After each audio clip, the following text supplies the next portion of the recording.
நான் உங்கள் தாவீது ராஜா. பெதஸ்தா பெத்தேல் சபையின் தேவனுடைய ஆசீர்வாத வார்த்தைக்கு உங்களை வரவேற்கிறேன். கேளுங்கள், ஆசீர்வதிக்கப்படுங்கள். மகிமை மகிமை நம் இயேசுவுக்கே, மகிமை மகிமை நம் இயேசுவுக்கே, மகிமை மகிமை நம் இயேசுவுக்கே, மகிமை மகிமை நம் இயேசுவுக்கே.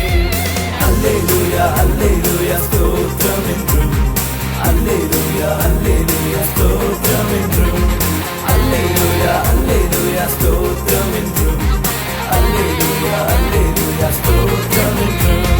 மகிமை மகிமை நம் இயேசுவுக்கே, மகிமை மகிமை நம் இயேசுவுக்கே, மகிமை மகிமை நம் இயேசுவுக்கே, மகிமை மகிமை நம் இயேசுவுக்கே. இரத்தத்தால் மீட்ட இரட்சணிய தேவா, என்றும் என்றும் ஸ்தோத்திரம். இரத்தத்தால் மீட்ட இரட்சணிய தேவா, என்றும் என்றும் ஸ்தோத்திரம்.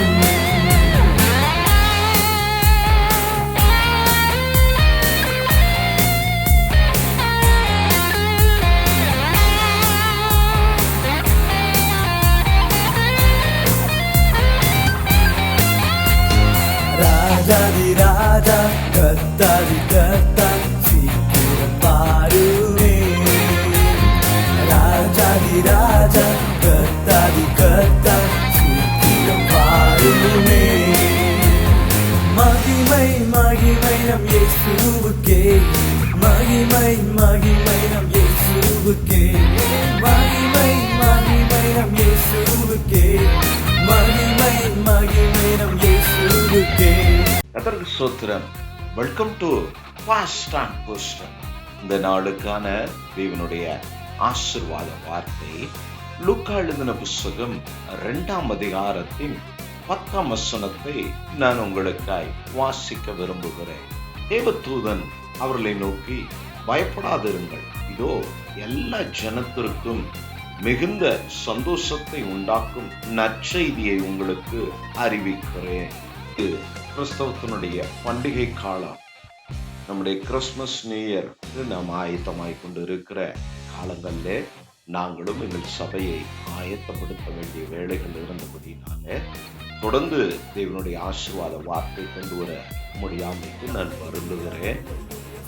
தொடர்ந்து தேவனுடைய ஆசீர்வாத வார்த்தை கொண்டு வர முயற்சிக்கிறோம். நமக்கு உதவி செய்கிறதான பிள்ளைகள் எல்லாம் அவருடைய வீடு, ஆலயம் எல்லாவற்றையும் ஆயத்தம் பண்ண வேண்டிய நிர்பந்தத்தில் இருந்தபடினால நான் வேண்டாம் என்று சொல்லி அவர்களை ஃப்ரீ பண்ணிவிட்டேன். ஸோ இன்னும் 203 நாட்கள் தான் நமக்கு நம்முடைய பண்டிகை நாளாகும்.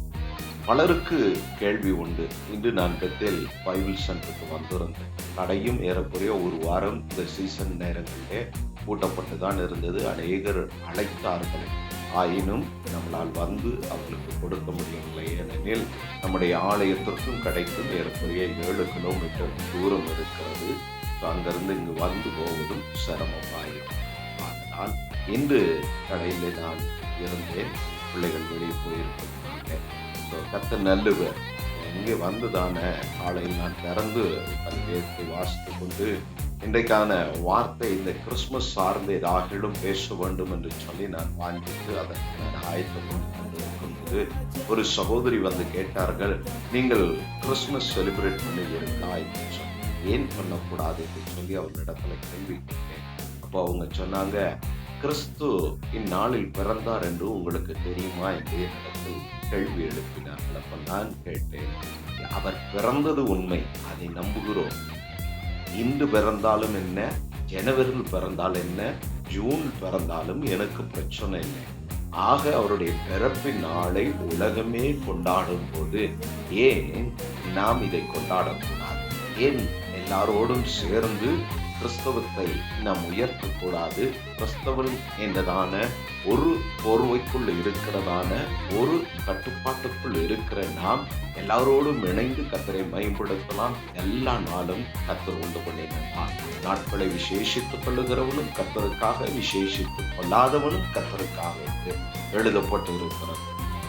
ஆகையால் நாம் செலிப்ரேட் பண்ணுவதில் தப்பில்லை, அது பாவமும் இல்லை என்று சொல்லி அவர்களுக்கு தெளிவை கொடுத்தேன். கர்த்தர் நல்லவர். அதுபோல் நம்மிலும் பலருக்கு கேள்விகள் இருக்கலாம். கிறிஸ்து பிறந்தது உண்மை.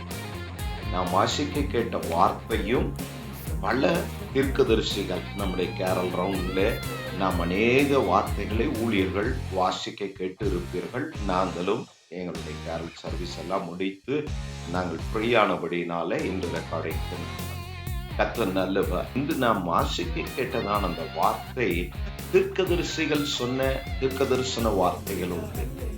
இயேசுவின் பிறப்பை குறித்து சகரியாவில் இருந்து ஏசாயாவில் இருந்து இன்னும் ஆதியாகமத்தில் இருந்து வார்த்தைகள் எழுதப்பட்டு கொண்டே வந்தது. இந்த பழைய ஏற்பாட்டின் ஆகமங்கள் மொத்தமும் இந்த ஒரு செய்தியை தான் கொண்டு வருகிறார்கள், இயேசு கிறிஸ்துவுடைய பிறப்பை. இதற்கான வழி, இதற்கான ஒரு நிழலாட்டமாய்தான் அங்கே காரியங்கள் தொடர்ச்சியாய் நடந்து கொண்டு வந்தது. கர்த்தர் அவர்களை நடத்தி கொண்டிருந்தார். ஆசரிப்பு கூடாரமாகட்டும், அது இயேசுவை அடையாளப்படுத்தும். அவர்கள் கானான் தேசத்திலே தெய்வன் நம்முடைய பிதாக்களை குடியமர்த்தின போது அதை மேலிருந்து நாம் போக்கஸ் பண்ணுவோமானால் அது சிலுவை வடிவிலே தான் ஜனத்தை அவர் குடியமர்த்தியும் இருக்கிறார். இதையெல்லாம் கர்த்தராகிய கிறிஸ்து உங்களுக்காகவும் இந்த பூமியின் மனித ஜனமாகிய ஒவ்வொருவருடைய பாவத்திற்காக அவர் படப்போகிற பாடுகளை குறித்து அவர் திட்டமிட்டு இருந்தார். இது யாத்திரை அகமத்துல உபாகமத்துல எழுதப்பட்டதான காரியம். அப்போ சிலுவை இல்லை. மோசேயினிடத்துல கோலில வெங்கல சர்ப்பத்தை தூக்கிட சொன்னார். அதுவும் அதனுடைய அடையாளம் தான். ஆனால் இயேசு கிறிஸ்துவின் காலத்துல யூதர்கள் மத்தியிலே சிலுவையில் ஒரு குற்றவாளியை தண்டிப்பது வழக்கமாய் இருந்தது. எல்லா குற்றவாளியையும் தண்டிப்பது போல இயேசுவை தண்டித்தார்கள். ஆனால் அவர் ஒருவர் தான் அந்த சிலுவையில் கடைசிக்கு முடிவை கொண்டு வந்தார். மனிதனுடைய பாவத்திற்காக மனிதன் மரிப்பது போதும். மனிதன் பாவத்தில் மரிப்பதை விட பாவத்திலிருந்து விடுவிக்கப்பட்டு மரிக்க வேண்டும். ஆத்மாவை தந்த தேவனிடத்தில் அவன் ஆத்மா போக வேண்டும் என்று சொல்லி அவர் விரும்பினபடினால்தான் சாசனுடைய தந்திரத்தையும் அவனுடைய மோசம் போக்கினதான அவன் கிரியையும் அழிக்கவே தேவன் இந்த பூமியில் தன் பாலகனை தன் குமாரனை அனுப்பி உங்கள் மேலும் என் மேலும் இவ்வளவாய் அன்பு கூர்ந்தார். அந்த அன்பு கூறுதலுடைய தீர்க்கதரிசனமான வார்த்தை அல்ல, இது தேவ தூதர்கள் கொண்டு வந்த நற்செய்தியாகும். ஒரு நல்ல செய்தியை தேவ தூதனானவன் மெய்ப்பொருளிடத்துல கொண்டு வந்தார். நாளையும் நான் தொடர்ந்து இந்த கிறிஸ்துமஸ் காரியத்தை குறித்து பேச விரும்புகிறேன். கர்த்தருக்கு ஸ்தோத்திரம் உண்டாகட்டும். ஏன் இந்த நற்செய்தி மெய்ப்பொருளிடத்தில் வந்தது? நாம் அதை சிந்திக்க வேண்டும். ஏனெனில் ஆபிரகாம் மெய்ப்பனாய் இருந்தான். அவனுடைய பின் சந்ததிகள் யாக்கோபு, அவருடைய குமாரர்கள் 12 கோத்திர பிதாக்களும் மந்தை மேய்க்கிறவர்களாய் மந்தை பராமரிக்கிறதான வேலை அவர்களுக்கு கொடுக்கப்பட்டிருந்தது. நல்லது, அதை செய்தார்கள். அது ஒரு கனமாயும் இருந்தது. காலப்போக்கிலே இப்பொழுது எப்படி பைபிளை தூக்கி கொண்டு சபைக்கு போவது அநேக கிறிஸ்தவர்களுக்கு வாலிபர்களுக்கு வெட்கமாய் இருக்கிறது. அதற்கு பதிலாய் மொபைல்ல ஆப்பை வைத்துக் கொண்டு நாங்கள் இதை பயன்படுத்துகிறோம் என்று சொல்லுகிறார்கள். தவறல்ல, எல்லாவற்றையும் நாம் தெய்வ மகிமைக்காய் செய்வது தவறல்ல. ஆனால் வேத புத்தகத்தை கையில் எடுத்துக்கொண்டு போவது நான் கிறிஸ்தவன் என்று நம்மை நாமே அடையாளப்படுத்தும்படியாய் நாம் போகிறோம். யார் என்ன வேணா சொல்லட்டும், யார் என்ன வேணா நினைக்கட்டும், தைரியமாய் நாம் எடுத்துக்கொண்டு நடப்பது அது நமக்கு ஒரு கம்பீரமாய் இருக்கும். அது உலகத்தின் அதிகாரத்துக்கெல்லாம் அதிகாரியானவருடைய வார்த்தை சுமந்து நடக்கிறோம் என்றதான அந்த கெத்துல நாம் நடக்க வேண்டும். இன்னும் நாம் தமிழ் வார்த்தையில சொல்லுவோம்னா வேத புத்தகத்தை எடுத்துக்கொண்டு அதிகாரத்துக்குரியவராக நாம் நடக்க வேண்டும். அது நல்லது. அது மாறினது போல இந்த மெய்ப்பொருள் தொழில் காலப்போக்கில் தாவீதின் காலங்கள் எல்லாம் அது ஒரு இழிவான வேலையாய் இருந்தது. மந்தை மேய்ப்பது என்பது அவர்களுக்கு ரொம்ப கேவலமான ஒரு வேலையாய் அவர்கள் பார்வையில் காணப்பட்டபடினால்தான் தாவீதையும் அவனுடைய தகப்பன் வேலைக்கு அனுப்பி வைத்து மற்ற அவனுடைய சகோதரர்களை எல்லாம் நல்ல உன்னதமான மிலிட்டரி வேலைக்கு அவனை அனுப்பி வைத்தார். ஆர்மியாக மாற்றுகிறார். தாவீது புறக்கணிக்கப்பட்டிருந்தார். அச்சமயங்கள்ல ஏதாவது ஒரு இன்சிடென்ட் நடக்குதுன்னு வைங்களேன், ஒரு கொலை சம்பவம் நடக்கிறது, யாரோ ஒருவரை கொண்டு போடுகிறான். அந்த இடத்துல ஒரு ஆடு மேய்க்கிறதான மேய்ப்பன் நின்று அதை பார்த்து விட்டு சபையில வந்து ராஜாவுக்கு முன்பாக, நான் இவன் கொலை செய்ததை என் கண்ணால் பார்த்தேன் என்று சாட்சி சொன்னால் உன்னுடைய தொழில் என்ன, உன் வேலை என்ன, நீ என்ன செய்கிறாய், எந்த கோத்திரத்தான் என்று விசாரிப்பார்கள். அப்பொழுது அவன், நான் மந்தை மேய்க்கிற ஒரு மெய்ப்பனாய், ஆடு மேய்க்கிற மெய்ப்பனாய் இருக்கிறேன் என்று சொல்லுவானால் அவனுடைய சாட்சியை ஏற்றுக்கொள்ள மாட்டார்கள். அது ஒவ்வாமையாக மாறும். ஏனெனில் அவனுடைய தொழிலை வைத்து அவன் பார்த்தது கூட நிராகரிக்கப்படுகிறதான ஒரு கேவலமான வேலையாய் மெய்ப்பொருளுக்கு அது மாற்றப்பட்டது. அதை அவ்வளவு அலட்சியப்படுத்தினார். இல்லை, நமக்கு ஒரு சத்தியம் இருக்கிறது. இப்படி புறக்கணிக்கப்பட்டதுனால தான் தாவீது ராஜா பின்பு வந்து அவன் மெய்ப்பனாய் இருக்கும் போது இந்த வார்த்தை சொல்லல. ஜனங்களை எல்லாம் அவன் கரத்தின் கீழ் கர்த்தர் அடங்க பண்ணி தேசத்தை அமெரிக்கையோடு சமாதானத்தோடு அவன் நடத்தி ஆளுகை செய்யும் போதுதான் தாவீது ராஜா சொல்லுகிறான், நான் ஆடுகளுக்கு பின்பு சுற்றி நடந்தவன் என்று சொல்லி, நான் ஒரு மெய்ப்பன் என்று சொல்லி தாவீது ராஜா தன்னை அடையாளப்படுத்துகிறார். நாம் கிறிஸ்துவுக்குள் பிரியமான தேவ ஜனமே, இப்படி நீங்களும் புறக்கணிக்கப்பட்டவர்களாய் இருப்பீர்களானால், இப்படி உதாசீனப்படுத்தப்பட்டவர்களாய் உங்கள் வாழ்க்கை இருக்குமானால், அதை நினைத்து நீங்கள் கவலை கொள்ளுவீர்களானால், இந்த காலவோளை இந்த வார்த்தை உங்களுக்கானது என்று நான் தைரியமாய் சொல்ல முடியும். ஏனெனில் இப்படி புறக்கணிக்கப்பட்டதான இந்த மெய்ப்பர்களை பரலோகத்தின் தேவனானவர் கன்சிடர் பண்ணுகிறார்.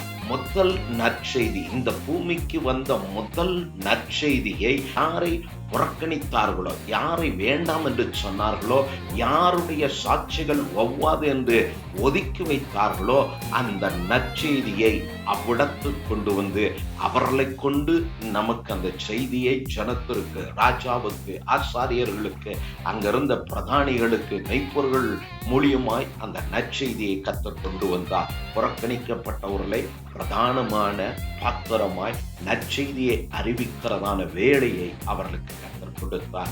இப்படி இந்த கால ஓலை நீங்கள் புறக்கணிக்கப்பட்டு இருப்பீர்களானால் உங்களை பார்த்துதான் கர்த்தர் சொல்லுகிறார், இந்த பூமி, இந்த பூமியின் காரியம், இந்த பூமியின் ஒழுங்குமுறைகள், இந்த பூமியில் மற்ற மனிதன் பார்வையில் நீங்கள் எப்படி இருந்தாலும், கொஸ்டனாகிய பவுல் ரோமர்ல எழுதும்போது சொல்லுகிறான், அனுப்பப்படாவிட்டால் எப்படி ஜனங்கள் அறிந்து கொள்வார்கள்? அனுப்பப்பட்டவன் தான் பிரசங்கிக்க முடியும். பரலோகம் தூதனை அனுப்பி மெய்ப்பொருளை அனுப்புகிறார்கள். இந்த உலகத்தின் நற்செய்தியே அதே போலதான் உங்களையும் அவர்களைப் போல தெரிந்தெடுத்த தெய்வம், உங்களை மீட்டுக் கொண்ட தெய்வம் உங்களை அனுப்புகிறார் நற்செய்தியோடு. அநேகருக்கான நற்செய்தி, அநேகருக்கான குட் நியூஸ் உங்களிடத்தில் இருக்கிறது.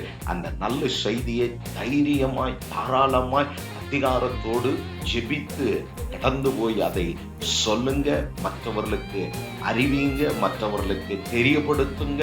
கர்த்தர் உங்களோடு கூட உண்டு என்பதை, உங்கள் காரியங்களிலெல்லாம் அவரே இம்மட்டும் உங்களை நடத்தி வந்தார் என்பதை நீங்கள் அறிந்து கொள்ளவும், மற்றவர்கள் நீங்கள் தேவனுடையவர்கள், தேவன் உங்களுடையவர் என்பதையும் கர்த்தர் அடையாளப்படுத்தி நம் நாமத்தை மேம்படுத்திக் கொள்ள அவர் போதுமானவராயிருக்கிறார். அதனால் எதை நினைத்தும் கடங்காமல் இந்த வருடத்தின் கடைசியில இந்த நற்செய்தியோடு தொடர்ந்து சந்தோஷமாய் கர்த்தர்களை கலிகூர்ந்து இந்த நாட்களை கொண்டாடுங்க. கர்த்தர் பெரிய காரியங்களை உங்களை கொண்டு உங்கள் சபையில செய்ய கர்த்தர் போதுமானவராயிருக்கிறார். கண்களை மூடி நாம் ஜெபிப்போம். பரலோகத்தின் பிதாவே, இந்த காலவோளைக்காய் சொல்லுங்கள், என்னோடு ஜெபிக்கிற உடைய பிள்ளைகளுக்காய் நன்றி சொல்லுங்கள். இந்த பாஸ்டர் போஸ்ட் சேனலை வாட்ச் பண்ணுகிற நம்முடைய பிள்ளைகள், இப்பொழுது என்னோடு ஜெபிக்கிற நம்முடைய பிள்ளைகளுக்காய் சோத்துற ஆண்டவரை, தொடர்ந்து இந்த சேனல் மூலியமாய் நம்முடைய வார்த்தைகளை தைரியப்படுத்துகிற ஆசீர்வாத வார்த்தைகளை நம்முடைய பிள்ளைகளுக்கு அடியார்கள் ஆண்டவரை தொடர்ந்து தடையில்லாமல் அதை கொடுக்க கர்த்தர் கிருபை செய்யும்படி ஜெபிக்கிறோம். ஆண்டவரே, புறக்கணிக்கப்பட்டதான மெய்ப்பொருள்களை ஆண்டவரே கனத்துக்குரிய பாத்திரமாய் எண்ணி நற்செய்தியை அவர்களுக்கு கொண்டு வந்து கொடுத்து அந்த செய்தியை எங்களிடத்தில் இடத்தில் வந்து ஆண்டவரே சேர்த்தீர், அதற்காய் சோத்திரம். இப்பொழுது நாங்கள் பெற்றுக்கொண்ட, என்னோடு ஜெபிக்கிற நம்முடைய பிள்ளைகள் பெற்றுக்கொண்ட இந்த நற்செய்தியை இவர்கள் உறவுக்கு, இவர்களை சுற்றி இருக்கிற ஜனத்திற்கு, இவர்கள் நண்பர்களுக்கு அறிவிக்க அந்த மெய்ப்பொருள்களை பலப்படுத்தினது போல, தைரியப்படுத்தினது போல ஆண்டவரே நம்முடைய பிள்ளைகளை தைரியப்படுத்தி நீர் அனுப்புகிறேன். தைரியமாய் உடைய நாமத்தினால் ஜெபிக்க, அந்த நற்செய்தியை பிரசங்கிக்க, பேச கர்த்தர் கிருபை செய்யும். உடைய அபிஷேகம் இவர்களிலிருந்து, இவர்கள் வார்த்தையிலிருந்து புறப்படும்படியா நான் ஜெபிக்கிறேன். இந்த கிறிஸ்துமஸ் நாட்களுக்கு, இந்த செலிப்ரேஷன் நாட்களுக்கு தேவையான எல்லா உதவியும் அனுகூலத்தையும் உடைய பிள்ளைகளுக்கு தந்து இவர்களை ஆதரித்து நடத்தும். கண்ணீர் யாவும் துடைக்கப்படட்டும். சந்தோஷமாய் இந்த பண்டிகை நாட்களை குடும்பமாய் அனுபவிக்க, எல்லா ஆபத்து, விபத்து, போராட்ட பிரச்சனைகளுக்கு உடைய பிள்ளைகளை கர்த்தர் பாதுகாத்துக் கொள்ளும்படியா நான் ஜெபிக்கிறேன். வாழ்த்து கிருபை கோப்புகளும் ஆசீர்வதியும் இயேசு கிறிஸ்துவின் நாமத்தினால பிதாவே, ஆமென், ஆமென். மீண்டும் தேவனுடைய ஆசீர்வாத வார்த்தை உங்களுக்கு கொண்டு வருகிறவரை கர்த்தர் உங்களோடு இருப்பாராக. கர்த்தர் உங்களை ஆசீர்வதிப்பாராக. நான் உங்கள் நம்பிக்கையின் தந்தை ஆபிரகாம். பாஸ்டர் ஆன் போஸ்டர் சேனலை பார்வையிட்டதுக்கு நன்றி. லைக் பண்ணுங்க, ஷேர் பண்ணுங்க, சப்ஸ்கிரைப் பண்ண மறக்காதீங்க.